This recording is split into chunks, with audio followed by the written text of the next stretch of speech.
லுஹாவுடைய தொழுகை மிகவும் சிறந்த ஒரு தொழுகை. யார் இந்த லுஹாவுடைய தொழுகையை வளமையாக தொழுது வருகிறாரோ அவருடைய வாழ்க்கையில் உள்ள வறுமைகளை அல்லாஹ் நீக்குகின்றான். அந்த அளவுக்கு சிறந்த ஒரு தொழுகை தான் இந்த லுஹாவுடைய தொழுகையாக இருந்து கொண்டிருக்கின்றது. இந்த தொழுகையை தொழுதுவிட்டு நாம் அல்லாஹ்விடம் கையேந்தினால் நிச்சயமாக அல்லாஹ் ஜல்ல சுப்ஹானஹு வ தஆலா நம்முடைய துஆக்களுக்கான பதிலை அவன் வழங்குகின்றான். நாம் இந்த சூறாவை ஓதிவிட்டு அல்லாஹ்விடம் பிரார்த்தனை செய்வோம். மிகவும் சிறந்த சூரா.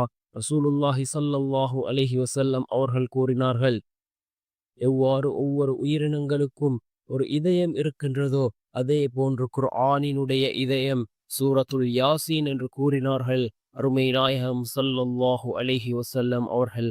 இந்த சூரா யாசீனை ஓதி நாம் அல்லாஹ்விடம் பிரார்த்தனை செய்வோம். நிச்சயமாக அல்லாஹ் ஜல்ல சுப்ஹானஹு வ தஆலா நம்முடைய துஆக்களை ஏற்றுக்கொள்வான். இந்த சூரத்துல் யாசீனை ஓதி நாம் அல்லாஹ்விடம் பிரார்த்தனை செய்வோம். நம்முடைய வாழ்க்கையில் உள்ள கடன்களை அல்லாஹ் நீக்குவான்.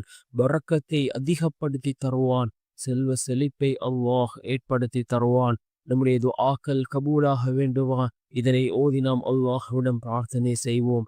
வல்ல நாயன் நம் அனைவரின் பாவங்களையும் மன்னித்து உயர்ந்த ஜன்னத்துல் ஃபிர்தௌஸ் என்ற சுவனத்தில் நம் அனைவரையும் ஒன்று சேர்ப்பானாக. ஆமீன்.